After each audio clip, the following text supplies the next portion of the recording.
রসুলের মহাব্বত অন্তরের মধ্যে থাকা লাগবে। কারণ পয়গম্বর আকরাম সাল্লাল্লাহু আলাইহি ওয়াসাল্লাম বলেন, আনাস রাদিয়াল্লাহু তাআলা আনহু থেকে বর্ণিত, পয়গম্বর বলেন, লা ইউমিনু আহাদুকুম হাত্তা আকুনা আহাব্বা ইলাইহি মিন ওয়ালিদিহি ওয়া ওয়ালাদিহি ওয়ান নাসি আজমাইন। পয়গম্বর বলেন, ততক্ষণ পর্যন্ত তোমরা পরিপূর্ণ ইমানদার, পরিপূর্ণ মুমিন হতে পারবা না। বলে কতক্ষণ? বলে যতক্ষণ মি ওয়ালিদিহি ওয়া ওয়ালাদিহি ওয়ান নাসি আজমাইন, যতক্ষণ পর্যন্ত তুমি তোমার আওলাদ, তোমার সন্তান সন্ততি, তোমার মা বাবা, এমনকি দুনিয়ার যত মানুষ আছে এবং নিজের জীবনের চাইতেও যতক্ষণ পর্যন্ত পয়গম্বরকে বেশি মোহাব্বত করতে না পারবা, ততক্ষণ পর্যন্ত পরিপূর্ণ ইমানদার হতে পারবা না। এজন্য পরিপূর্ণ মুমিন ইমানদার হওয়ার জন্য একটু মোহাব্বতে বলবেন, রসুলকে আমরা কম ভালোবাসি না বেশি ভালোবাসি? বলেন তো, দুনিয়ার সবচাইতে বেশি না কম? নিজের জীবনের চাইতেও কম না বেশি? তাহলেই আমরা ইমানদার। রসুলের মোহাব্বত লাগবে, রসুলের ভালোবাসা লাগবে। এবার আসেন, রসুলকে যে মোহাব্বত করি, ভালোবাসি, আমি যে দাবি করি আমি রসুলের আশেক, আমি রসুলকে মোহাব্বত করি, আমি রসুলকে ভালোবাসি, একটু মোহাব্বতের সাথে বেয়াদবি মাফ করবেন, একটু জানতে চাই, বলেন ওই ভালোবাসার মানুষের হিস্ট্রি, যেই মানুষটাকে আপনি ভালোবাসেন, যেই মানুষটাকে আপনি আপনার জীবনের আদর্শ বানালেন, ওই মানুষটার জীবন বৃত্তান্ত জন্ম থেকে মৃত্যু পর্যন্ত কয়জন মানুষ একবার পাঠ করেছেন, একবার পড়েছেন? বুঝাইতে পারি না এই কথাটা। আচ্ছা বলেন, আমাদের লিডার কে? আমাদের লিডার আমাদের কথা এটা না, আল্লাহ পাক রব্বুল আলামিন নিজেই বলেছেন, যদি আল্লাহ তাআলার জান্নাত পেতে চাও, আল্লাহ তাআলার সন্তুষ্টি পেতে চাও, তো তোমাদের জন্য আদর্শ বানায় দিলাম, মডেল বানায় দিলাম, তোমাদের জন্য অনুপ্রেরণার রাস্তা বানায় দিলাম কে? মুহাম্মদুর রাসূলুল্লাহ সাল্লাল্লাহু আলাইহি ওয়াসাল্লাম। আমরা বলি, স্লোগান দেই, আমার নেতা তোমার নেতা বিশ্বনবী মুস্তাফা, লিডার দেই, স্লোগান দেই, কিন্তু আফসোসের ব্যাপার হলো ওই লিডার, আমাদের যে নেতা, আমাদের যে আদর্শ, আমাদের যে ভালোবাসার মানুষ, যাকে আমার জীবনের চাইতে বেশি ভালোবাসলাম, যাকে আমার জীবনের চাইতে বেশি মোহাব্বত করলাম, যাকে আমি ভালোবাসি, ওই ভালোবাসার মানুষের জীবনীটা আজ পর্যন্ত পড়লাম না। বুঝাইতে পারতেছি কথা? দুঃখটা বুঝতেছেন? বলি ঠিকই রসুলকে মোহাব্বত করি, কিন্তু রসুলের জীবন আদর্শ আমাদের জানা নাই। চলেন রসুলের সিরাত থেকে, রসুলের জীবনী থেকে কিছু আলোচনা আজকে শোনাবো। নির্দিষ্ট একটা জায়গা, সেই জায়গাটা হচ্ছে নবুয়তের 10ম বছরের থেকে 11তম বছর পর্যন্ত, অর্থাৎ নবুয়ত প্রাপ্ত হওয়ার পর থেকে 10ম বছর থেকে 11তম বছর পর্যন্ত এই সময়টা রসুলের জিন্দেগিটা কতটা কষ্টের ছিল, এই সময়টায় রসুলের জিন্দেগিটা কতটা বেদনাদায়ক ছিল, এই একটা বছরের জিন্দেগি পয়গম্বরের ইতিহাসে কতটা কষ্টদায়ক ছিল, ওই হিস্ট্রিটা আপনাদেরকে শোনাবো। আল্লাহ তাআলা আমাদেরকে কবুল আর মঞ্জুর করুক, পড়েন আমিন। এটা এজন্য শোনাবো যে রসুলের জীবনী শোনার পরে যদি আমার দিলে যদি একটু রসুলের মোহাব্বত আর একটু বেড়ে যায়, যদি রসুলের প্রতি আমাদের মায়াটা যদি আর একটু বাড়ে, তবেই রসুলের সুন্নাহকে মানার জন্য আমাদের সহজ হয়ে যায়। আল্লাহ তাআলা কবুল করুক, পড়েন আমিন। আল্লাহ পাক রব্বুল আলামিন বলেন, কুল ইন কুনতুম তুহিব্বুনাল্লাহ ফাত্তাবিউনি ইউহিব্বুকুমুল্লাহ ওয়া ইয়াগফির লাকুম যুনুবাকুম ওয়াল্লাহু গফুরুর রহিম। আল্লাহ পাক রব্বুল আলামিন এই আয়াত দ্বারা বুঝায় দিলেন, পয়গম্বরের মোহাব্বত লাগবে, পয়গম্বরের ভালোবাসা লাগবে। আপনার আমার পয়গম্বর কালেমার দাওয়াত দিতে গিয়ে জীবনে কত কষ্ট, কত যন্ত্রণা, কত নির্যাতনের শিকার হয়েছেন, কতটা অত্যাচারিত হয়েছেন, নিজের কওমের দ্বারা, নিজের জ্ঞাতি গোষ্ঠী দ্বারা, এমনকি দূর আত্মীয় যারা আছে তাদের দ্বারাও পয়গম্বর আক্রান্ত হয়েছেন, আঘাতপ্রাপ্ত হয়েছেন, মুখের আঘাত প্রাপ্ত হয়েছেন, কথার আঘাত প্রাপ্ত হয়েছেন। কালেমার দাওয়াতের জন্য, কোরআনের বাণী প্রচারের জন্য, ওয়াহদানিয়াতের বাণী প্রচারের জন্য আল্লাহ তাআলার, এক আল্লাহ তাআলার মালিকের কালাম দাওয়াত প্রচারের জন্য পয়গম্বর কতটা নির্যাতনের শিকার হয়েছেন। পয়গম্বর আকরাম সাল্লাল্লাহু আলাইহি ওয়াসাল্লামের নবুয়তের 10ম বছরের হিস্ট্রি, ঐতিহাসিকগণ এই বছরটাকে বলেন আমুল হুজুন, মানে দুঃখের বছর। অধিকাংশ ঐতিহাসিকগণের মতে এটাকে আমুল হুজুন বলা হয়। আবার কেউ কেউ বলেন না না, শুধুমাত্র নির্দিষ্ট করে এই একটা বছরকে আমুল হুজুন বলা যায় না, শুধুমাত্র নির্দিষ্ট করে এই একটা বছরকে দুঃখের বছর, শোকের বছর বলা যায় না। কারণ পয়গম্বর পুরো জিন্দেগিটাই কোরআনের জন্য, দাওয়াত ও তাবলীগের জন্য, দ্বীনের জন্য, আল্লাহ তাআলার মালিকের এই বিধান ইসলামকে প্রচারের জন্য পুরো জিন্দেগিটাই কষ্ট করেছেন। পুরো জিন্দেগিটাই পয়গম্বরের দুঃখের বছর ছিল। নির্দিষ্ট করে একটা বছরকে আমুল হুজুন বলা যায় না। আবার কোন অধিকাংশ ঐতিহাসিকগণ বলেন যেই বছরটা পয়গম্বরের চাচা আবু তালিব দুনিয়া থেকে বিদায় হয়ে গেল, ঠিক একই বছর তার 3 মাস, আবার কেউ বলেন 3 দিন পরে রাসূলের প্রাণের চেয়েও প্রিয়তমা খাদিজাতুল কুবরা রাদিয়াল্লাহু তাআলা আনহার ইন্তেকাল হয়ে গেল। বলে এই দুইজন মানুষকে হারাইয়া পয়গম্বর বড় অসহায় হয়ে যায়, এজন্য এটাকে বলা হয় আমুল হুজুন। চলেন পয়গম্বর আকরাম সাল্লাল্লাহু আলাইহি ওয়াসাল্লাম এই দুইজন প্রিয় মানুষকে হারাবার পরে পয়গম্বরের অবস্থা কেমন হয়েছে, পয়গম্বরের হালত কেমন হয়েছিল। পয়গম্বর আকরাম সাল্লাল্লাহু আলাইহি ওয়াসাল্লাম চাচা আবু তালিব এবং আম্মাজান খাদিজাতুল কুবরাকে যখন হারায় ফেললেন, মুশরিকদের অত্যাচার আরো বেড়ে গেল। মক্কার মুশরিক লিডার যারা ছিল তাদের আঘাত আরো বেড়ে গেল। চাচা আবু তালিব যতদিন পর্যন্ত জীবিত ছিলেন কেউ রাসূলের উপরে আঘাত করার সাহস পায় নাই, সরাসরি আঘাত করার মতো সাহস কারোই হয় নাই। কিন্তু যখনই চাচা আবু তালিব দুনিয়া থেকে বিদায় হয়ে যায়, ওই সময়টায় মক্কার মুশরিকদের আঘাত করার জন্য এত আঘাত বেড়ে গেল, এত সাহস বেড়ে গেল, পয়গম্বরকে এত পরিমাণে আঘাত করতে শুরু করলো। বলে সরাসরি পয়গম্বরকে আঘাত করতে শুরু দেয়। একদিনের ইতিহাস, পয়গম্বর রাস্তা দিয়ে যাচ্ছিলেন, আর রাহিকুল মাখতুমের বর্ণনায় পাওয়া যায় পয়গম্বর পাহাড়ি রাস্তা দিয়ে যায়। নির্বোধ একজন ব্যক্তি তখন পয়গম্বরের মাথার উপরে মাটি ঢেলে দেয়, পয়গম্বরের মাথার মধ্যে ধুলাবালি ঢেলে দিল, মাটি ঢেলে দিল। ধুলাযুক্ত ময়লাযুক্ত শরীর নিয়ে পয়গম্বর বাড়ির মধ্যে ফিরে আসে।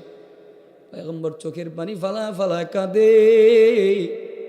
পয়গম্বর যখন বাড়ির মধ্যে ফিরে আসে, পয়গম্বরের রাসূলের একজন কন্যা পয়গম্বরের মাথাটাকে বড় যত্ন করে আদর করে ধুয়ে পরিষ্কার করে দেয়। রাসূলও কাঁদে, রাসূলের কন্যাও কাঁদে। পয়গম্বর ডাক দিয়ে বলে, লা তাবকি ইয়া বুনাইয়া, এ সন্তান কাঁদিস না,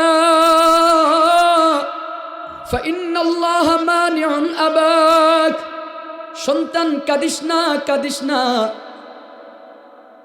তোর বাবার সাথে, তোর বাবার জন্য তোর মালিক তোর রবই যথেষ্ট। চোখের পানি ফালায় কাঁদিস না, তোর বাবার সহকারী হিসেবে তোর বাবাকে সাহায্য করার জন্য আসমানের রব, তোর রবই যথেষ্ট রয়েছে। পয়গম্বর আরো ডাক দেয়া বলেন, ও সন্তান, আমার চাচা যতদিন জীবিত ছিল ততদিন পর্যন্ত কেউ আমাকে ভাবে আঘাত করার সাহস পায় নাই, কেউ আমাকে এতদিন পর্যন্ত এভাবে আঘাত করে নাই। আজকে আমার চাচা চলে গেল, আমাকে এভাবে আঘাত। পয়গম্বর চোখের পানি ফালা ফালা কাঁদে। যেই কালেমার দাওয়াত নিয়ে যায় সেই পয়গম্বরকে ফিরায় দেয়। পয়গম্বরের উপরে আঘাত, পাগল বলে, পয়গম্বরকে বিচ্ছিরি ভাষায় গালিগালাজ করে। পয়গম্বর এবার চিন্তা করলেন, হ্যাঁ তাহলে একটা কাজ করা যাক। কি কাজ?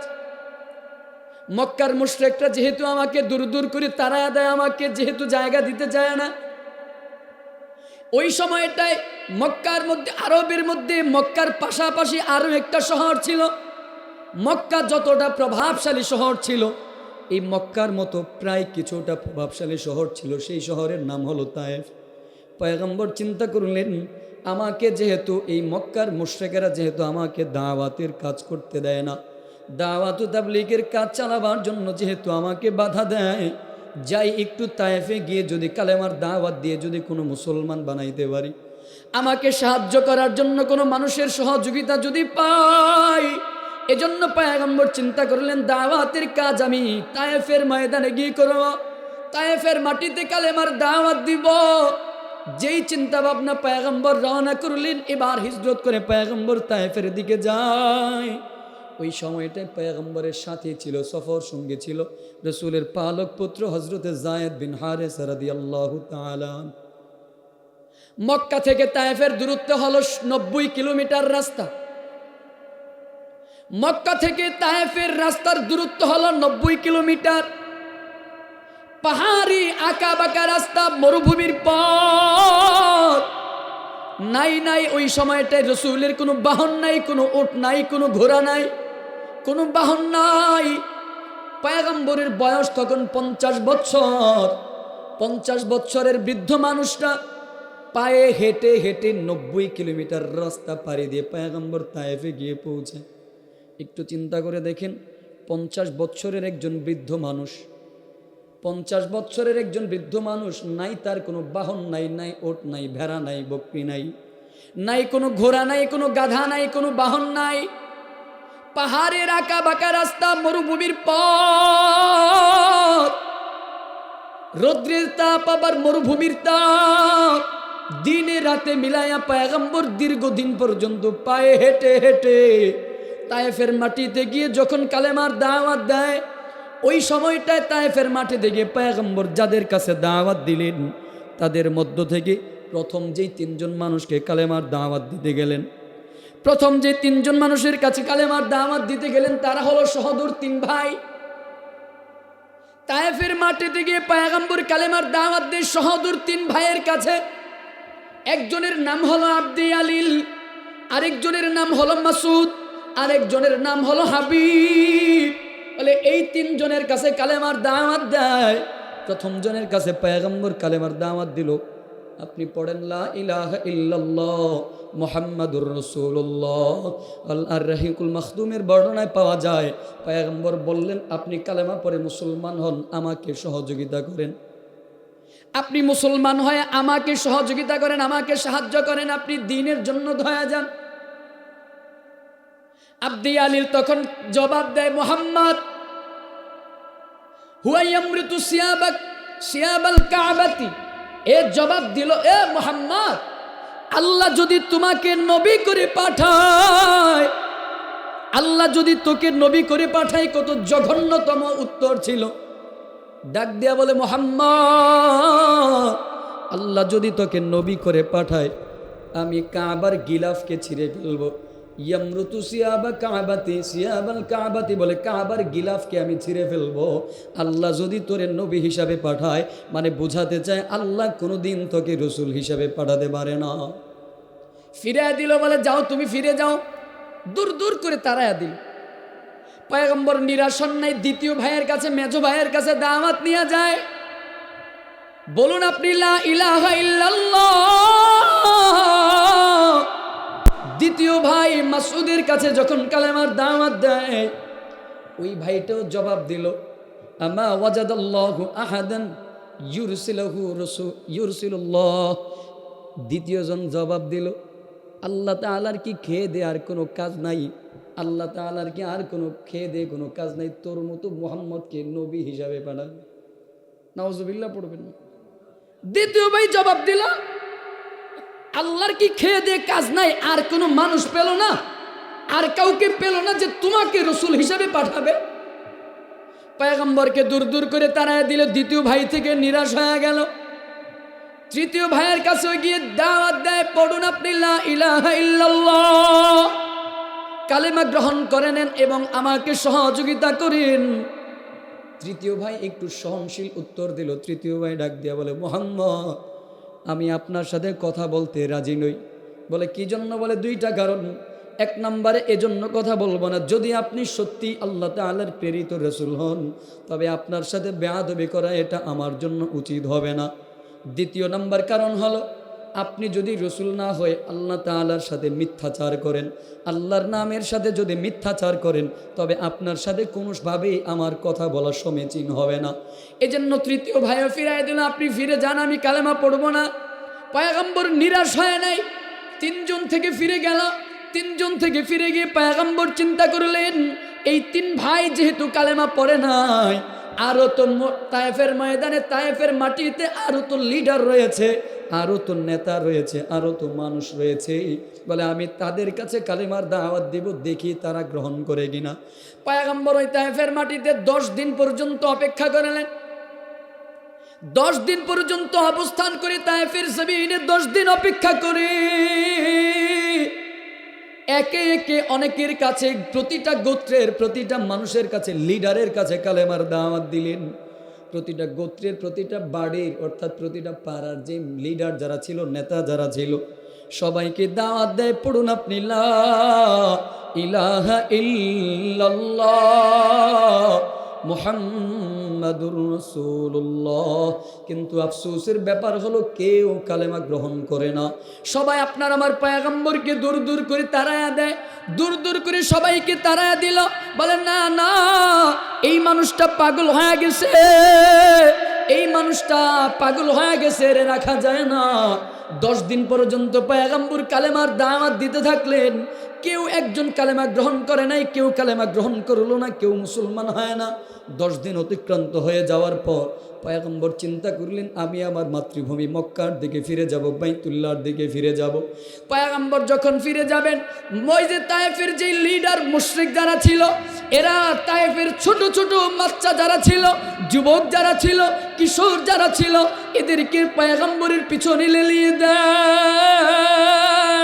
বলে এই মানুষটা পাগল, এই মানুষটাকে তোরা দূর দূর করে বিদায় করে দাও, এই মানুষটাকে আমাদের তায়েফ থেকে বের করে দাও, ওরে বের করে দাও। এই ছোট ছোট বাচ্চাদেরকে পয়গম্বরের পিছনে লেলিয়ে দেওয়া হলো। পয়গম্বর যখন বের হয়ে যাবেন, এই ছোট ছোট মাসুম বাচ্চা যারা ছিল, কিশোর যারা ছিল, যুবক যারা ছিল, আপনার আমার পয়গম্বরকে এমনভাবে খেপিয়ে তুলতেছে, পয়গম্বরকে শুধুমাত্র জবান দিয়ে বলতেছে। বিষয়টা এরকম নয়, পয়গম্বরকে মুখের যেমন বিচ্ছিরি ভাষায় গালিগালাজ করে, পাগল বলে, এটা বলে, সেটা বলে, বিভিন্নভাবে যতই আঘাত করে মুখের দ্বারা বিচ্ছিরি ভাষায় গালিগালাজ করে, এবং যে পাথর ছিল ওই পাথর দিয়ে বৃষ্টির মতো করে পাথর নিক্ষেপ করা শুরু করে দেয়। পাথরের আঘাতে আঘাতে পয়গম্বর জ্ঞান হারায় জমিনের মধ্যে পড়ে যায়। পাথরের আঘাতে পয়গম্বর বেহুশ হয়ে জমিনে পড়ে যায়। আবার উঠায়া আবারও আঘাত, এমনি করে পয়গম্বর বারবার বেহুশ হয়ে যায়, সেন্সলেস হয়ে যায়, বারবার জমিনের মধ্যে পড়ে যায়। কিন্তু না না, ওদের মনের ভিতরে মায়া নাই, দিলের ভিতরে একটু মায়া নাই। পয়গম্বরকে বারবার বৃষ্টির মতো করে পাথরের আঘাত, প্রস্তরের আঘাত।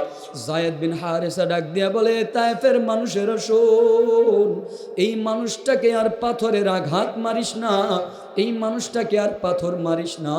আমি আমার নিজের দেহটাকে পাইতা দিলাম, যত পারুস আমি যায়েদের দেহের মধ্যে পাথর মার। পয়গম্বর বলেন, লা ইউমিনু আহাদুকুম হাত্তা আকুনা আহাব্বা ইলাইহি, ততক্ষণ পর্যন্ত পরিপূর্ণ মুমিন হতে পারবা না। বলে কতক্ষণ? বলে যতক্ষণ নিজের জীবনের চাইতেও বেশি মহব্বত করতে না পারবা। পাথরের আঘাত, এত আঘাত দেখার পরেও যায়েদ বিন হারেসা বলে, আর মানুষটাকে পাথর মারিস না, আমি আমার নিজের দেহটাকে পাইতা দিলাম, আমি আমার নিজের দেহটাকে পাথর মারার জন্য তোদের সামনে পেতে দিলাম। যত পারস আমাকে পাথর মার, আমাকে পাথর মার, কিন্তু এই মানুষটাকে আর পাথর মারবা না, এই মানুষটাকে পাথর মারিস না।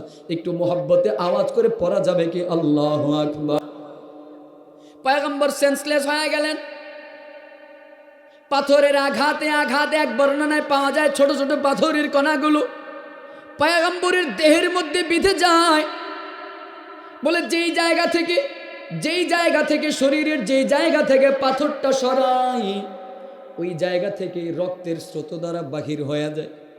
রাসূলের শরীর বড় নরম শরীর, ওই নরম শরীর থেকে যেখান থেকে পাথর সরাই, ওই জায়গা থেকেই কেমন যেন রক্তের মতো স্রোত বের হতে থাকে, রক্ত প্রবাহিত হয়। আরেক বর্ণনায় পাওয়া যায় পাথরের একটা আঘাতে পয়গম্বরের পা মুবারকের মধ্যে আঘাত লাগে। পাথরের আঘাত পা মুবারকটাকে ফেটে দেয়, হাড় ফেটে গেল। ওই পা ফেটে পয়গম্বরের পা থেকে রক্ত ঝরতে ঝরতে ঝরতে ঝরতে জুতা মুবারক লাল হয়ে গেল।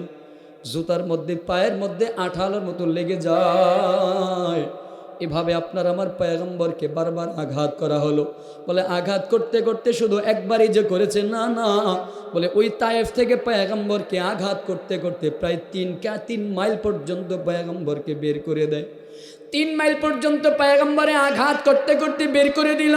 যেতে যেতে 3 মাইল দূরে দূরে একটা আঙ্গুর বাগান দেখা যায়। ওই আঙ্গুর বাগান পর্যন্ত পয়গম্বর গেলেন। আঙ্গুর বাগান দেখে পয়গম্বর আঙ্গুর বাগানের মধ্যে যখন আশ্রয় গ্রহণ করলেন, ওই আশ্রয় গ্রহণ করার পরে ওই তায়েফের যে যুবক কিশোর যারা ছিল, ওই কিশোর যুবক আর শিশুরা তখন তাদের বাড়িতে তায়েফে ফিরে গেল। ওই আঙ্গুর বাগানের মধ্যে যখন পয়গম্বর আশ্রয় নেয়, ওই আঙ্গুর বাগানটা আর কারো নয়, বলে মক্কার 2 লিডার, একজন উতবা আরেকজন সাইবা, 2 সহোদর ভাই, রবে আর 2 সন্তান, একজন হলো উতবা আরেকজন হলো সাইবা। বলে এই 2 ভাইয়ের বাগান হলো সেই আঙ্গুর বাগানটা। উতবা আর সাইবা দুজন দেখতে পারলো মুহাম্মদ যতই হোক গোত্রের মানুষ, নিজের দেশের মানুষ, গোত্রের মানুষ, দিলের মধ্যে একটু মায়া লেগে গেল। উতবার সাইবার দিলের ভিতরে একটু মায়া লাগলো। কি জন্য? বলে যতই খারাপ হোক না কেন সে তো আমার গোত্রের মানুষ, আমার দেশের মানুষ, আমার গোত্রের মানুষ, দিলের মধ্যে একটু মায়া জাগছে। ওই উতবার সাইবার একজন খাদেম ছিল, একজন কৃতদাস ছিল, নাম তার আদ্দাস। আদ্দাসকে ডাক দিয়ে বলে, উতবা সাইবা ডাক দিয়ে বলে, আদ্দাস ওই যে তাকায় দেখো দূরে যে মানুষটা আঙ্গুর বাগানের মধ্যে আশ্রয় গ্রহণ করেছে, যাও ওই মানুষটাকে এক গোছা আঙ্গুর দেওয়া হলো। বলে এই আঙ্গুরটা নিয়ে ওই মানুষটাকে দাও, খেতে দাও, এই মানুষটাকে আঙ্গুরটা খেতে দাও। আদ্দাস এই আঙ্গুরের থোড়াটা নিয়ে, আঙ্গুরের গুচ্ছটা নিয়ে যখন রসুলের কাছে গেলেন, রসুলকে পেশ করা হলো, নেন আপনি আঙ্গুরগুলো খান। আদ্দাসের হাত থেকে পয়গম্বর যখন আঙ্গুরটা গ্রহণ করবে, পয়গম্বর বিসমিল্লাহ বলে তার হাত থেকে আঙ্গুরটা নিয়ে যখন মুখে দিয়ে খেতে শুরু করে দেয়, আদ্দাস ডাক দিয়ে বলে, কে আপনি, কি আপনার পরিচয়, কোত্থেকে এসেছেন? আমাদের এই এলাকার লোকজন তো খাওয়ার সময় এই বিসমিল্লাহ এই শব্দ উচ্চারণ করে না, আমাদের এই এলাকার লোকজন তো এই বিসমিল্লাহ বলে উচ্চারণ করে না। রহিকুল মাখতুমের বর্ণনায় পাওয়া যায়, তিনি বলতেছেন আপনি কে, কে আপনার পরিচয়, আমাদের এই এলাকার লোক তো এটা বলে না। পয়গম্বর ডাক দিয়া বলে, তোমাদের এলাকার কি পরিচয়, তোমার পরিচয় কি, তুমি কোত্থেকে এসেছো? বলে তোমার এলাকা কোথায়, তোমার পরিচয়টা কি? পয়গম্বর আকরাম সাল্লাল্লাহু আলাইহি ওয়াসাল্লাম যখন বললেন তোমার পরিচয় কি, তখন তিনি বললেন, বলে আমার পরিচয় হলো আমি নানুয়ার মধ্যে থাকি, আমার বাড়ি হলো সেখানে, আমার নাম হলো আদ্দাস। পয়গম্বর ডাক দিয়ে বলেন, হ্যাঁ তাহলে তুমি তো ইউনুস বিন মাত্তার এলাকার মানুষ। বলে ইউনুস বিন মাত্তার বড় ভালো একজন ব্যক্তি ছিল। আদ্দাস ডাক দিয়ে বলে, আপনি ইউনুস বিন মাত্তার মানে ইউনুস আলাইহিস সালাম। আদ্দাস ডাক দিয়ে বলে, আপনি ইউনুস বিন মাত্তাকে আপনি কিভাবে চিনেন? পয়গম্বর ডাক দিয়ে বলেন, ইউনুস বিন মাত্তা সে আমার ভাই। নবীজি বলছেন ইউনুস বিন মাত্তা সে আমার ভাই। বলি কেমন করে ভাই হয়, সে তো বহু বছর আগে দুনিয়া থেকে চলে গেছে। হ্যাঁ হ্যাঁ, সে দুনিয়া থেকে বহু বছর আগে চলে গেল, তার সাথে আমার কালেমার বন্ধন রয়েছে, দাওয়াতের বন্ধন রয়েছে, কারণ তিনিও একজন নবী, তিনি আল্লাহ তাআলার পক্ষ থেকে নবী ছিলেন, আর আমিও একজন আল্লাহ তাআলার প্রেরিত একজন পয়গম্বর। বলেন সেই সূত্রে ইউনুস বিন মাত্তা তিনিও আমার ভাই। সঙ্গে সঙ্গে আদ্দাস পয়গম্বরের হাতের মধ্যে চুমু খায়, কপালের মধ্যে চুমু খায়, পায়ের মধ্যে চুমু খায়, পয়গম্বরকে বুকে জড়ায় ধরে পয়গম্বরের প্রতি কেমন যেন দুর্বল হয়ে যায়। ওইদিকে ওই উতবার সাইবা দেখ দিয়ে বলে, দেখ দে, শেষ পর্যন্ত আমাদের গোলামটাকেও সে দুর্বল বানায় দে, আমাদের গোলামটাকেও সে বিগ্রায়া দিস। তারে পাঠাইলাম সহানুভূতি করে একটু আঙ্গুর খাওয়ানোর জন্য, দুর্বল অবস্থায় আছে। শেষ পর্যন্ত মুহাম্মদ কি করলো, আমাদের গোলামটাকেও তার ধর্মে নিয়ে গেল। আদ্দাস পয়গম্বরকে বড় তাজিম করতেছে। ওইদিকে উতবা আর সাইবা জ্বলে যায়, তাদের অন্তরের মধ্যে জ্বালা পড়া শুরু হয়। আদ্দাস যখন ফিরে আসে, উতবা আর সাইবা ডাক দিয়া বলে, আদ্দাস এই লোকটাকে কেন তুমি এমন করলা, কি জন্য এমন করলা, শেষ পর্যন্ত এই লোকটা তোমাকেও বিগড়ে দিল। আদ্দাস ডাক দেয়া বলে, মালিক, এই লোকটা খারাপ কোনো লোক নয়, এই লোকটা অত্যন্ত ভালো একজন ব্যক্তি। কয় তুমি একদিনই চিনে গেলা, অল্প সময়ে চিনে গেলা? কয় হ্যাঁ হ্যাঁ, আমি অল্পতেই চিনে গেছি। কি জন্য জানেন? কারণ এই লোকটা আল্লাহ তাআলার পয়গম্বর, এই লোকটা আল্লাহ তাআলার প্রেরিত রাসূল। কারণ তিনি এমন একটা কথা জানে যেই কথা আর কেউ জানে না, যেই কথাটা সহিহ, যেই কথাটা সঠিক, এই সঠিক কথাটা এই ব্যক্তিটা জানে।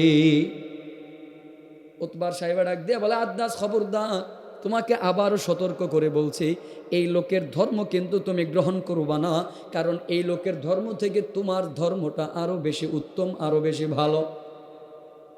পয়গম্বর একটু যখন স্বস্তি বোধ করলেন, একটু যখন আরাম বোধ করলেন, তখন পয়গম্বর রওনা করলেন বাইতুল্লাহর মক্কার দিকে। মক্কার দিকে কিছু দূর যাওয়ার পরে ওয়াদিয়ে নাখলা নামক জায়গা পর্যন্ত পয়গম্বর যখন যায়, ওয়াদিয়ে নাখলা পর্যন্ত, উপত্যকায় ওই জায়গা পর্যন্ত যাওয়ার পর পয়গম্বর কিছু দূর যাওয়ার পরে দেখলেন মাথার উপরে কেমন যেন একটা ছায়া অনুভব করতেছে। রৌদ্রের তাপ নাই, রৌদ্র লাগে না, মাথার মধ্যে ছায়া দেখা যায়। পয়গম্বর মাথাটা উপরের দিকে তাকায় দেখেন মাথার উপরে একখণ্ড একখণ্ড মেঘ আপনার আমার পয়গম্বরকে ছায়া দান করে রাখছেন। শুধুই তাই নয়, আরেকটু ভালো করে তাকায় দেখলেন ওই মেঘের আগারে পয়গম্বর আরেকটু ভালো করে খেয়াল করে তাকায় দেখেন ওই মেঘের আড়ালে আর কেউ নয়, সাইয়্যিদুল মালাইকা হযরতে জিবরাইল আলাইহিস সালাতু ওয়াস সালামকে দেখা যায়। পয়গম্বর ডাক দেয়া বলেন, জিবরাইল আলাইহিস সালাতু ওয়াস সালাম যখন আসলেন, জিবরাইল আলাইহিস সালাম পয়গম্বরকে সালাম প্রদান করলেন। ও বন্ধুরা আমার বানানো কোনো গল্প নয়, হাদিসের গল্প শোনাইতেছি, রাসূলের জীবনী, হাদিসের ঘটনা, হাদিসের গল্প আপনাদেরকে শোনাই। এটা দুনিয়ার কোনো মানুষের ঘটনা নয়, দুনিয়ার কোনো ব্যক্তির ঘটনা নয়। হাদিসের গল্প সহিহ বুখারীর বর্ণনায় পাওয়া যায়। আম্মা জান আয়েশা সিদ্দিকা রাদিয়াল্লাহু তাআলা আনহা পয়গম্বরের কাছে একবার জানতে চাইলেন, ওগো পয়গম্বর, আপনার জীবনে উহুদের চাইতে আর কষ্টের কোনো সফর আপনার জীবনে ছিল কিনা? আন আয়েশা রাদিয়াল্লাহু তাআলা আনহা আন্নাহা ক্বালাত লিরাসূলিল্লাহি সাল্লাল্লাহু আলাইহি ওয়াসাল্লাম, আম্মা জান আয়েশা সিদ্দিকা রাদিয়াল্লাহু তাআলা আনহা থেকে বর্ণিত, তিনি পয়গম্বরের কাছে জানতে চাইলেন, ওগো পয়গম্বর, ইয়া রাসূলুল্লাহ, হাল আতা আলাইকা ইয়াউমুন কানা আশাদ্দা মিন ইয়াউমি উহুদ। ও পয়গম্বর, উহুদের দিনের চাইতে আর কোনো দিন আছে নাকি যেই দিনটা আপনার জীবনে আরো কষ্টদায়ক ছিল, আরো যন্ত্রণাদায়ক ছিল? উহুদের চাইতে আরো কষ্টদায়ক কোনো দিন আছে নাকি? পয়গম্বর বললেন, হা হা। বলে, এই উহুদের চাইতেও আরো কষ্টের একটা সফর রয়েছে। বলে, সেই কষ্টের সফরের নাম হলো, পয়গম্বর বলেন, ফাকালা রাসূলুল্লাহ সাল্লাল্লাহু আলাইহি ওয়াসাল্লাম, লাকাদ লাকিতু মিন কওমিক ওয়া কানা আশাদ্দা মা লাকিতু মিনহুম ইয়াউমাল আকাবা। বলে, তোমার কওম, তোমার জাতি আমাকে যেই পরিমাণে কষ্ট দিয়েছিল, তোমার জাতি আমাকে যতটুকু কষ্ট দিয়েছিল, তার চাইতেও আরো কষ্টের আরো একটা সফর হলো ইয়াউমুল আকাবা। বলে, আকাবার সফর ছিল আমার জীবনের আরো বড় কষ্টের সফর। আর আকাবা মানে হলো ওই তায়েফের সফরকে পয়গম্বর বুঝাইছেন। পয়গম্বর বলেন, তায়েফের সফরটা ছিল আমার জীবনের সবচাইতে বেশি কষ্টের সফর। আমার জীবনের সবচাইতে বেশি কষ্টের সফর হলো তায়েফের সফর।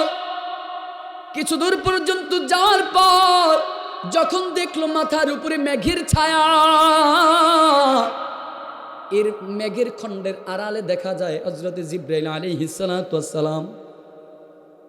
জিবরাইল আলাইহিস সালাতু ওয়াস সালাম পয়গম্বরকে সালাম দিয়ে বলেন, ওগো পয়গম্বর, আপনার সাথে আপনার জাতি যে আচরণ করেছে, আপনার জাতি আপনার সাথে যে আচরণ করলো, সব কিছু আল্লাহ তাআলা দেখেছে, সব কিছু আল্লাহ তাআলা দেখেছেন, জেনেছেন। এজন্য আল্লাহ তাআলা আমাকে আপনার কাছে পাঠাইছেন এবং আমার সাথেই যে তাকায় দেখেন, বলে মালাকুল জিবাল পাহাড় নিয়ন্ত্রণকারী ফেরেশতাকে আমার সঙ্গে পাঠাইছেন। ও পয়গম্বর, এই পাহাড় নিয়ন্ত্রণকারী ফেরেশতাকে আপনি যা আদেশ করবেন, আপনি আজকে যা বলবেন, এই মালাকুল জিবাল পাহাড় নিয়ন্ত্রণকারী ফেরেশতা আজকে তাই করবে, আপনার আদেশ শুনবে। পাহাড় নিয়ন্ত্রণকারী ফেরেশতা মালাকুল জিবালও বলতেছেন, পয়গম্বর, আল্লাহ তাআলা আমাকে আপনার কাছে প্রেরণ করেছেন, আপনি আজকে আমাকে যা আদেশ করবেন আমি তাই করব। এই যে আকসাবাইন দুইটা পাহাড়, একটা হলো জাবালে আবি কুবাইস, এই জাবালে আবি কুবাইসের সামনে আরেকটা পাহাড়। ও পয়গম্বর, আপনি যদি বলেন এই দুই পাহাড়কে আমি উঠাইয়া এই মানুষগুলোকে পাহাড় দিয়ে চাপা দিয়ে দিব, আপনি যদি বলেন তাদেরকে দুই পাহাড় দ্বারা পিষ্ট করে ফেলবো, আপনার অনুমতি পাইলে আমি আপনার জন্য তা করব। পয়গম্বর ডাক দিয়া বলে, রে মালাকুল জিবাল, ও জিবরাইল আর মালাকুল জিবাল, শোনো, তোমরা যদি এই দুই পাহাড় দিয়ে আমারই কওম, আমার জাতিকে তোমরা যদি ধ্বংস করে দাও, তাহলে কে কালেমার দাওয়াত গ্রহণ করবে, কে কালেমা পড়বে, কে দ্বীনের জন্য কষ্ট করে যাবে, কে কালেমা গ্রহণ করবে? তারা হয়তো আজকে বুঝে না, তারা হয়তো আজকে আমাকে চিনে না, আমাকে না চিনার কারণে, আমাকে না বুঝার কারণে তারা আজকে কালেমা পড়ে না, দ্বীন গ্রহণ করে না। কিন্তু তাদের ঔরস থেকে, তাদের গোত্র থেকে বলে তাদের এমন একটা পরবর্তী প্রজন্ম আসবে, যেই প্রজন্মটা কালেমা পড়বে, দ্বীন শিখবে, ইসলাম শিখবে, আমাকে শিখবে। সুতরাং তাদেরকে মেরো না, তাদেরকে যদি শাস্তি দিয়ে, পাহাড় দিয়ে যদি তাদেরকে শাস্তি দাও, তাহলে পরবর্তী প্রজন্ম কোত্থেকে আসবে, কে কালেমা পড়ে মুসলমান হয়ে যাবে? পয়গম্বর মাফ করে দিলেন, বলে আমার নাই, দুঃখ নাই, তাদের ব্যাপারে আমার কোনো আফসোস নাই, আমি সব দুঃখ কষ্ট ভুলে গেলাম, তাদের ব্যাপারে আমার কোনো আফসোস নাই, তাদের ব্যাপারে আমার কোনো কষ্ট নাই, আমি সব দুঃখ কষ্ট ভুলে গেলাম, তাদেরকে মাফ করে দিলাম, আমি তাদেরকে মারতে চাই না, আমি কোনো প্রতিশোধ গ্রহণ করতে চাই না। ও মুসলমান বন্ধুরা আমার, আপনার আমার পয়গম্বরের জীবনের কষ্টের সফরটা হলো এই আকবার সফর। এই তায়েফের সফরটা ছিল পয়গম্বরের বড় কষ্টের একটা সফর। পয়গম্বরকে এত অত্যাচার, এত নির্যাতন আর কেউ করে নাই, কিন্তু তারপরেও তাদেরকে পয়গম্বর মাফ করে দিছে। বলে যাও, তাদেরকে মাফ করে দিলাম, নাই তাদের ব্যাপারে আমার কোনো অভিযোগ নাই, তাদের ব্যাপারে আমার কোনো আফসোস নাই, আমার কোনো কষ্ট নাই, কারণ তারা হয়তো আজকে কালেমা পড়ে না, কালকে ঠিকই কালেমা পড়বে, তারা না পড়লে তাদের সন্তানেরা পড়বে, তারা ইসলাম গ্রহণ না করলে তাদের সন্তানেরা ইসলাম গ্রহণ করবে। এজন্য আমি আমার দিল থেকে সব দুঃখ কষ্ট মাফ করে দিলাম। আল্লাহু আকবার বলেন না? এটাই হলো পয়গম্বরের আখলাক, এটাই হলো পয়গম্বরের আদর্শ, এটাই হলো পয়গম্বরের চরিত্র। আর আজকে আপনার আমার চরিত্র হলো, আপনার আমার চরিত্র হলো আজকে কেমন? অমুকে আমারে গালি দিছে, কেউ যদি কাউরে গালি দেয়, আমাদের চরিত্র হলো ন্যায় দেখ আর অন্যায় দেখ। একজন আর একজনে গালি দিছে, অমুকে গালি দিছে, দর তার কালারে ধরে দেগুসি, ইট মারলে পাটকেল খাওয়া লাগে আজকে। আমাদের চরিত্র হলো আমার 1 টাকার ক্ষতি করছে, ওর 50 টাকার ক্ষতি কর, ও আমার একটু নষ্ট করছে, ওর পুরাটা নষ্ট করে দে, ও আমারে গালি দিছে, ওর 14 গোষ্ঠী নিয়ে গালি দে, ও আমার উপরে হাত তুলছে, ওর উপরে হাত তুল, ওর বাবার উপরে তুল, ওর সন্তানের উপরে হাত তুল। কি ঠিক না? বুঝাইতে পারি নাই মনে? আমাদের আফসোস, এটার জন্য আফসোস। রসুলের আখলাক, রসুলের আদর্শ, রসুলের চরিত্র কি? মাফ করে দে, মাফ করে দিলাম। ওরা আমাকে চিনে নাই তো, এজন্য কালেমা পড়ে না, এজন্য কষ্ট দিছে, চিনলে তো কষ্ট দিত না। পয়গম্বরের আখলাক কি? পয়গম্বরের চরিত্র কি? পয়গম্বরের আখলাক, পয়গম্বরের চরিত্র হলো কূপ থেকে পানি ওঠায়, 1 খেজুরের বিনিময়ে 1 বালতি পানি।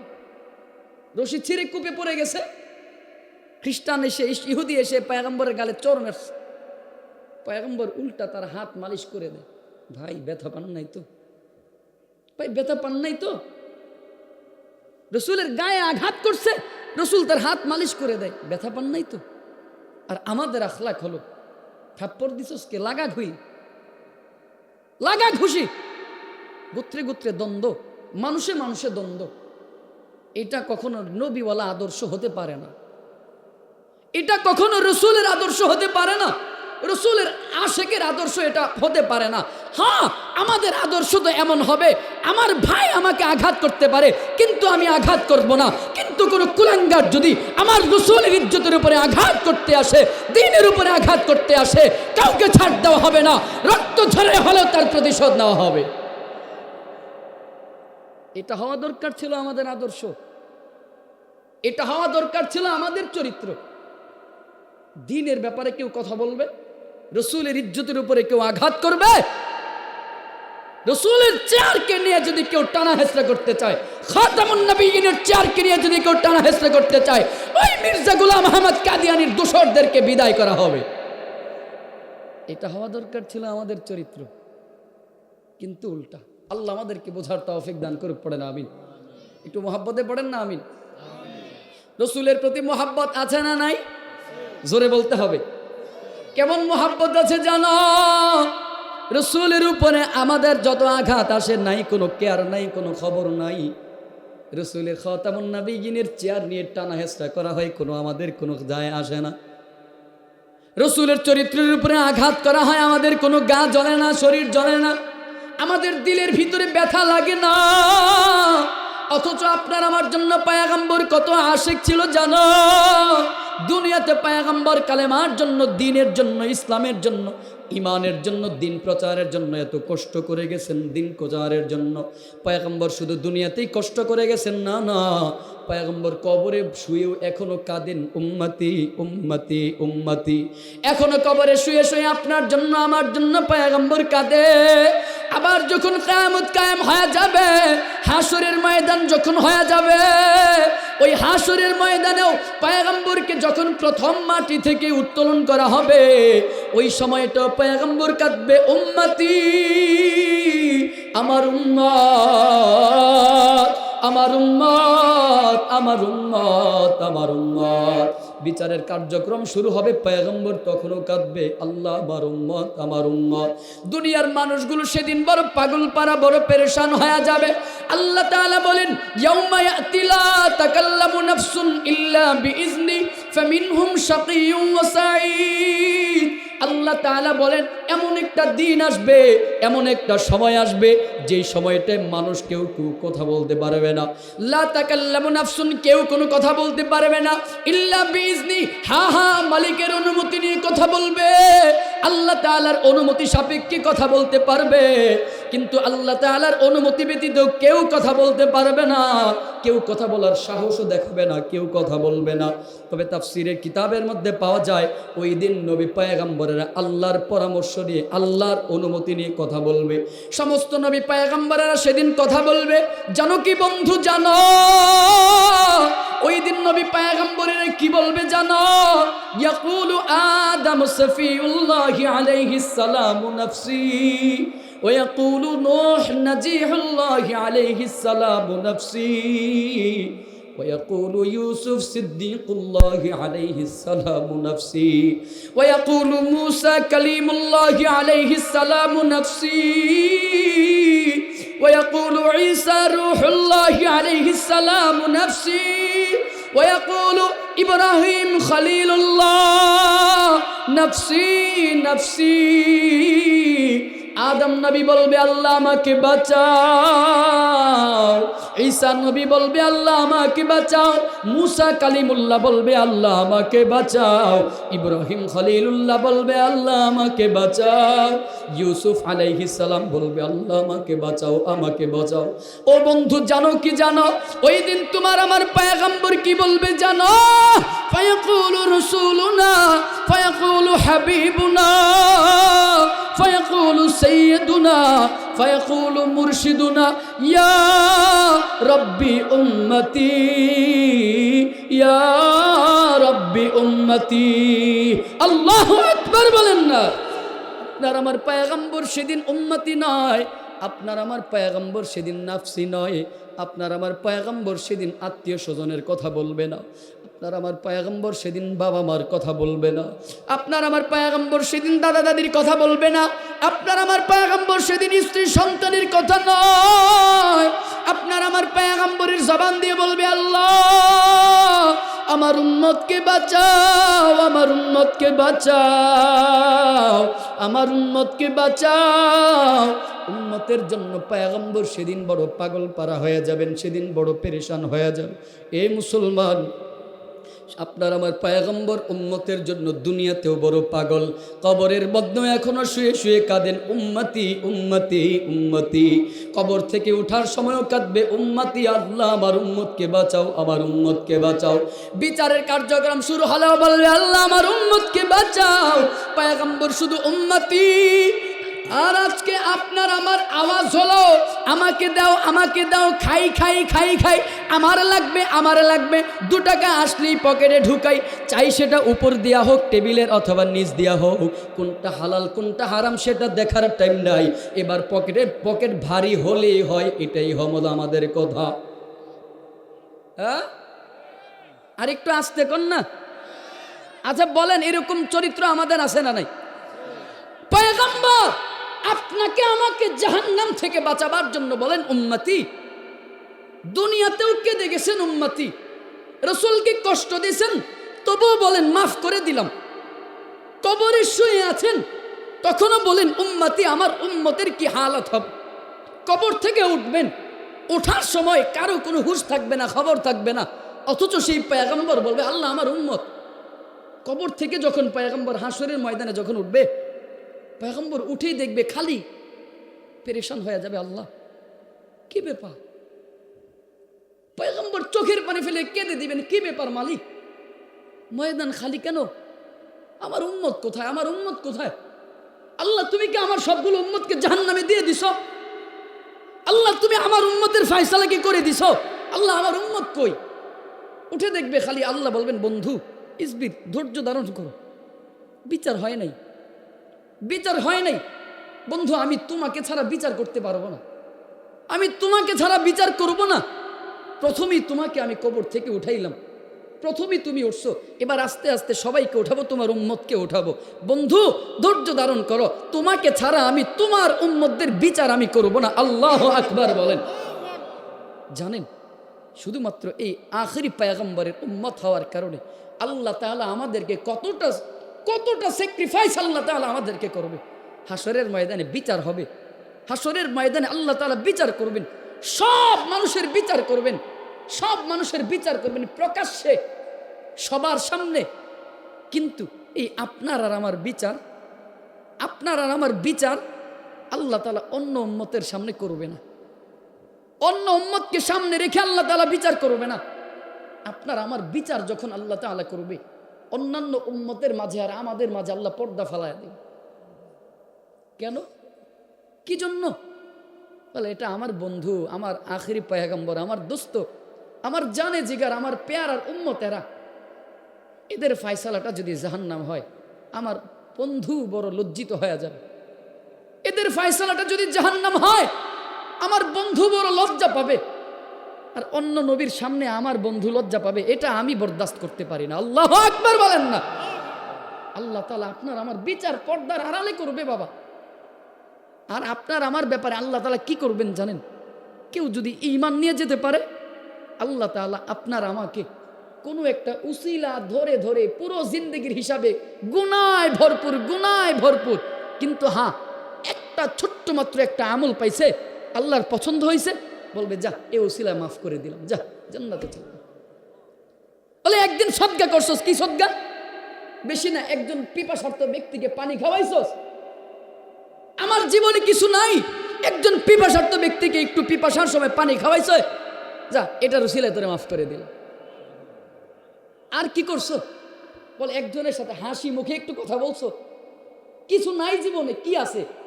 হাসি মুখে কথা বলছো, একটু হাসি দিয়ে মোহাব্বত নিয়ে কথা বলছো, যা এ উসিলায় তোরে মাফ করে দিলাম। আর একটু আসতে পড়েন না সুবহানাল্লাহ। আর কি আছে তোর জীবনে, আর কি আছে? আল্লাহ কিছু নাই, এই বাঘাইরামপুরে তাফসিরের মাহফিলে বসছিলাম, রসুলের মোহাব্বতে কিছু কথা শুনছিলাম, দিল থেকে শুনছি, যা এই ওসিলায় মাফ করে দিলাম। চাইলে পারতি গুনার আড্ডায় বসে থাকতে পারতি, চাইলে পারতি চায়ের আড্ডায় বসে থাকতে পারতি, করস নাই। রসুলের মোহাব্বতে কথা শুনছস, যা দিল থেকে শুনছস, মাফ করে দিলাম। কখন মাফ করবে জানেন? জানেন কখন মাফ করবে? যদি আপনার আমল নামার মধ্যে শিরিকের গুনাহ না থাকে। কখন মাফ করবে জানেন? আপনার আমল নামায় যদি শিরিকের গুনাহ না থাকে, নামাজ পড়েন নাই, আল্লাহ সেটা ধরবে না, নামাজের গুনাহ আল্লাহ মাফ করে দিতে পারেন।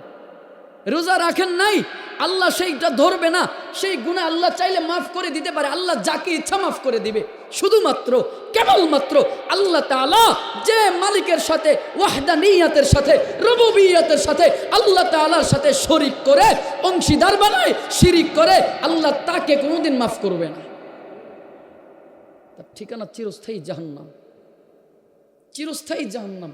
এবার চাই আপনি যত বড় ভালো ব্যক্তি হন না কেন, দিনের জন্য আপনি যত বড় খাদেম হন না কেন, দিনের জন্য আপনি যত বড় খেদমত করে যান না কেন, আমল নামায় যদি শিরিক থাকে, আল্লাহ তাআলার সাথে অংশীদার থাকে, আল্লাহর কসম কোনোদিন আপনি জান্নাতে যেতে পারবেন না। কারণ আপনি আবু তালিবের চেয়ে ভালো ব্যক্তি হতে পারেন নাই।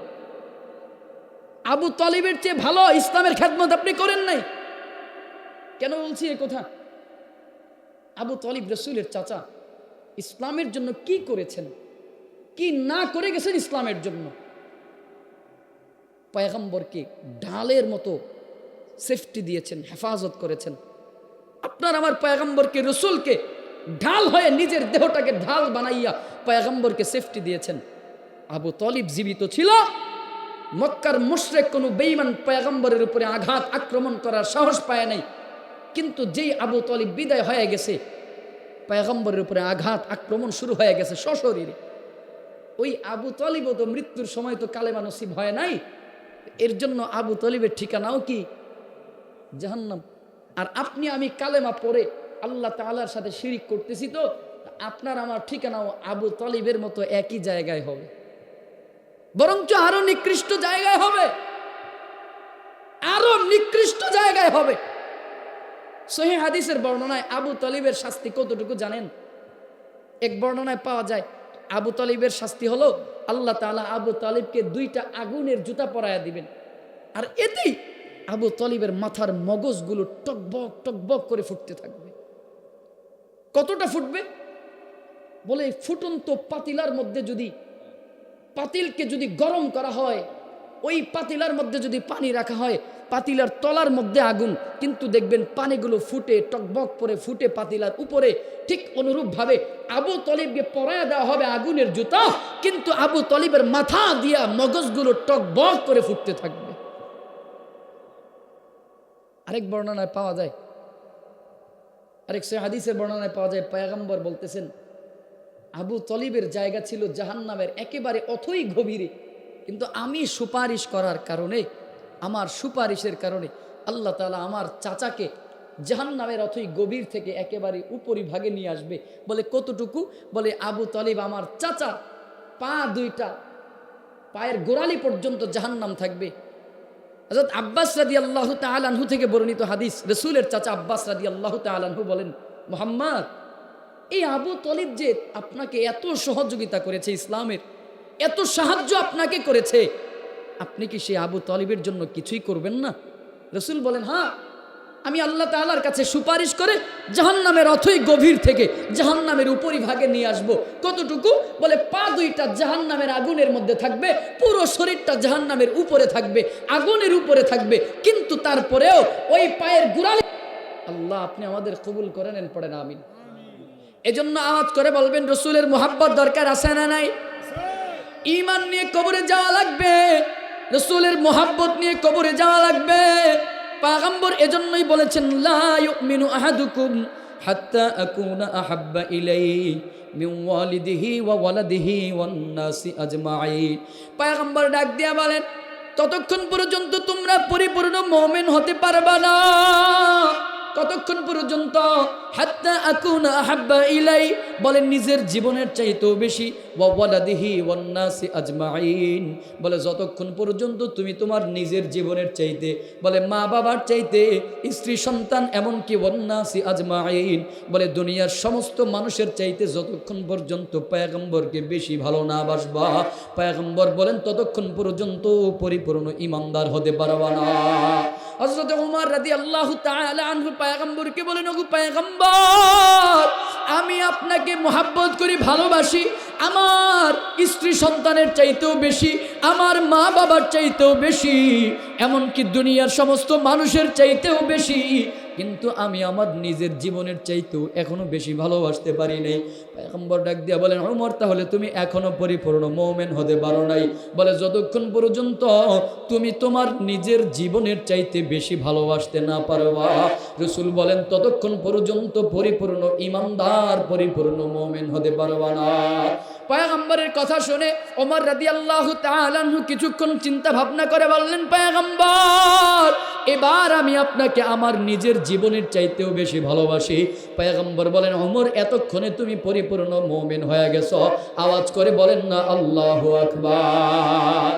এজন্য বলেন রাসূলের মহব্বত লাগবে কি লাগবে না? আওয়াজ করে বলেন, ভালোবাসা রাসূলের প্রতি আছে না নাই? কতটুকু আছে? ওই যে বললাম, শুধুমাত্র মুখে মুখে, দিল থেকে নাই, দিল থেকে রাসূলের ভালোবাসা নাই, দ্বীনের প্রতি আমাদের সেই মহব্বত, সেই ভালোবাসাটুকু নেই। চলেন এরপরে সামনের দিকে আগাই, রাসূলের সেই ইতিহাস। পয়গম্বর যখন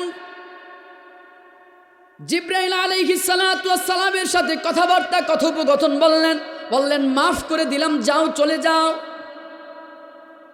এর কিছুক্ষণ পরে পয়গম্বর যেতে যেতে একেবারে পয়গম্বর আকরাম সাল্লাল্লাহু আলাইহি ওয়াসাল্লাম ওই ওয়াদি নাখলাই কিছুদিন পর্যন্ত অপেক্ষা করেছেন। ওখানে কয়েকদিন পয়গম্বর সেখানে কিছুদিন অবস্থান করেছিলেন। এক বর্ণনায় পাওয়া যায় পয়গম্বর সেখানে কিছুদিন অবস্থান করে একদিন ফজরের নামাজ পড়াচ্ছিলেন।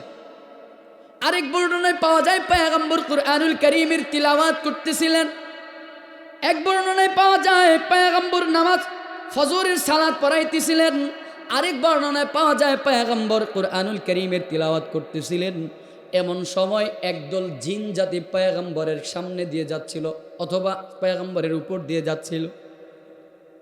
পয়গম্বর ইতিপূর্বে এর আগে কোনোদিন জিন জাতির কথা জানতেন না, শোনেন নাই, জানেন না। জিনদের একটা প্রভাব ছিল, জিনদের একটা ক্ষমতা ছিল। কি ক্ষমতা? বলে এরা আসমানে যেতে পারত, অনায়াসে এরা আসমানে উঠতে পারত, আসমানে যেতে পারত। তাদের জন্য আকাশের দরওয়াজা খোলা ছিল, কিন্তু আসমানের দরওয়াজা হঠাৎ করে তাদের জন্য বন্ধ করে দেওয়া হলো। আসমানের দরওয়াজা বন্ধ হয়ে গেলে এরা আর অনায়াসে যাতায়াত করতে পারে না, আসমানে যেতে পারে না। কি জন্য? বলে জিনদের মধ্যে পরামর্শ হলো, মনে হয় এমন কোনো ঘটনা, আজীব এক ঘটনা ঘটে গেছে, যেই ঘটনার কারণে আমরা আর আসমানে যেতে পারি না, আসা যাওয়া করতে পারি না। কি করবো? বলে একটা কাজ করো, চতুর্দিকে খবর লাগাও। তারা দলে দলে ভাগ হয়ে গেল, কয়েকজন মিলে একটা দল হয়ে গেল। বলে এই দল এভাবে দলে বিভক্ত হয়ে গিয়ে এরা শিমাল থেকে মাশরিক থেকে মাগরিব পর্যন্ত, শিমাল থেকে জুনুব পর্যন্ত পৃথিবীর আনাচে কানাচে প্রতিটা কোনায় কামচায় এরা খোঁজ করতে লাগলো, খবর নিতে থাকলো। কি ব্যাপার? বলে কি জন্য আমাদের আসমানে আসা যাওয়া বন্ধ হয়ে গেল? এরা খোঁজ করতেছে, জিন জাতিদেরকে মানুষ দেখতে পায় না, পয়গম্বরও দেখে না।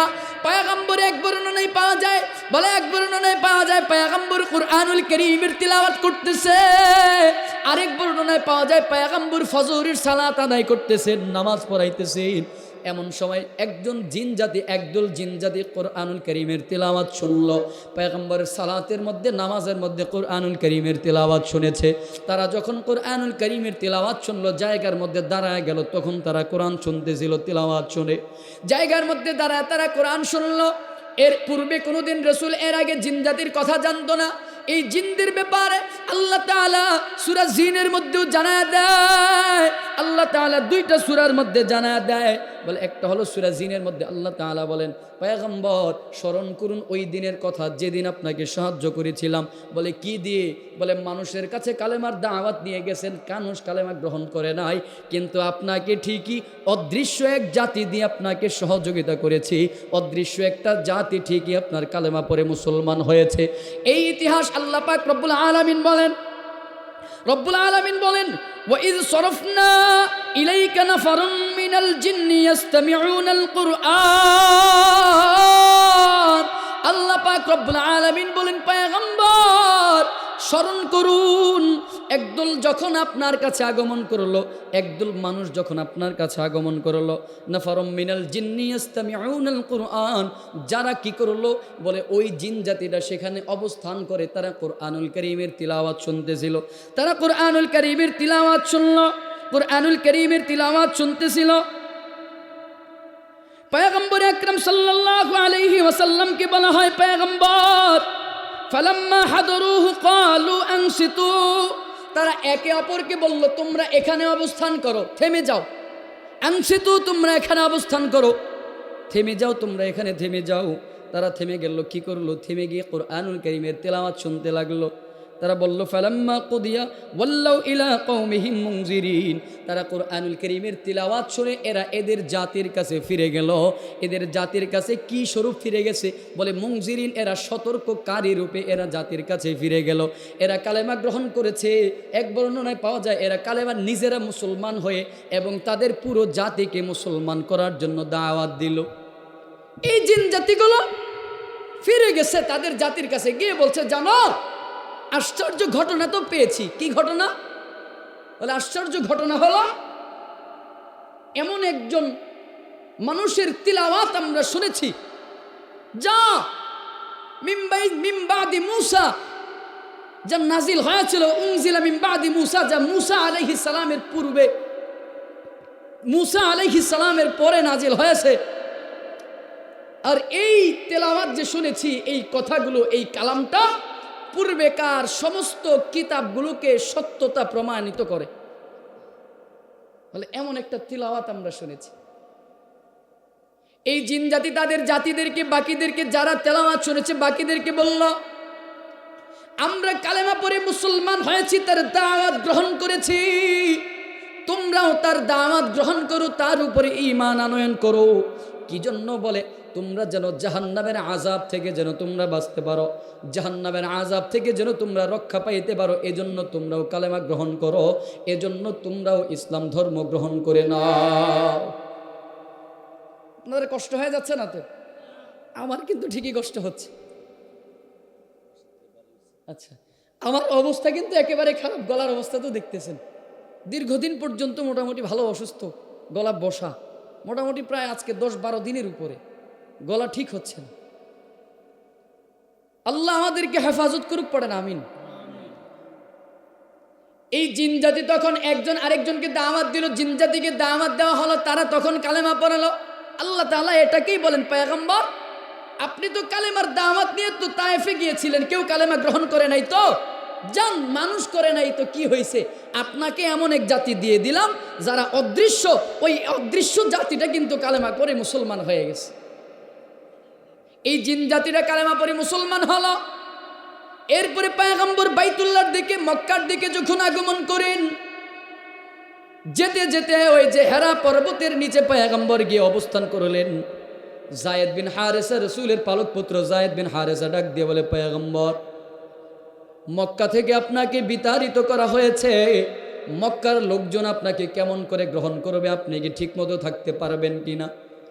আপনি কি মক্কায় ঢুকলে মক্কার লোকজন আপনাকে আশ্রয় দিবে কিনা? আপনার মক্কার কুরাইশরা আপনাকে আশ্রয় দিবে কিনা? এটাও তো বিষয়।